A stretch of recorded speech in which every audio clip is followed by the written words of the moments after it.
Two middle-aged men stuffing a small fish into the girl's collar, looking for the fish, touching her freely.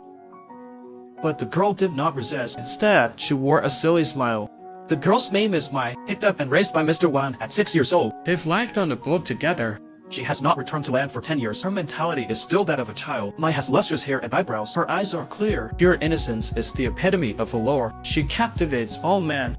Even Mr. Wang developed new feelings for Mai. Mr. Wang measures her with a ruler, secretly while she sleeps, as if expecting her to grow up overnight. Mr. Wang is unashamed, bathing and scrubbing Mai every night, even holding Mai's hand while sleeping. Mai doesn't understand the differences between genders and feels nothing wrong. Mr. Wang keeps a calendar crossed off each day that passed with red X marks. But in the column for mid-next month, the words marry stand out glaringly. It turns out Mr. Wang has long had planned. Wait until Mai is 17, then I will marry her. And so, Mr. Wang prepares for next month's wedding. He quietly buys wedding supplies. But as the date approaches, Mr. Wang grows increasingly anxious, always worried something might go wrong. Like those guests who fish, always eyeing Mai Lily. Some even brave enough to touch her. Therefore, Mr. Wang keeps a close watch. Whenever a male guest talks to Mai, Mr. Wang shoots arrows as a warning. However, on that day, someone developed an interest in Mai, but was afraid of Mr. Wang's arrows, so they thought long and hard. The two, young and strong, kidnapped Mr. Wang. They thought that this way, Mai could not escape their grasp.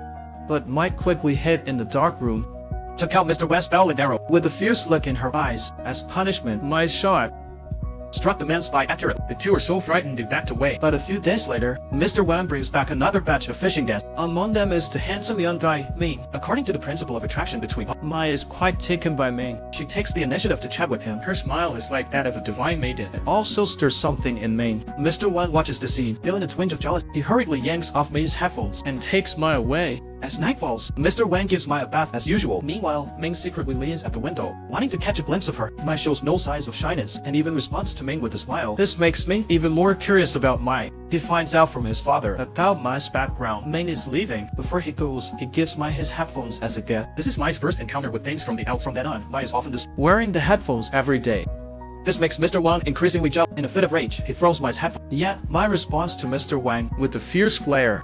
But in just a few short days, Mai learns to stand up for herself. Mai has learned to rebel. Mr. Wang gives Mai a bath as usual. Mai avoids him with slight disgust. Mr. Wang wants to hold Mai's hand while sleeping. Mai tries hard to avoid. Mai's various behaviors made Mr. Wang feel very uneasy. But Mai becomes even more extreme. She not only refuses Mr. Wang's gifts, but also flirts with male guests in front of him. Mr. Wang's precious cabbage raised for can be treated lightly. He must hurry to get married. So while Mai is asleep, he marks multiple crosses on the calendar. This way, the wedding day will come sooner. But that day, Ming came again. Mai's ongoing gloomy mood finally welcomes some sunshine.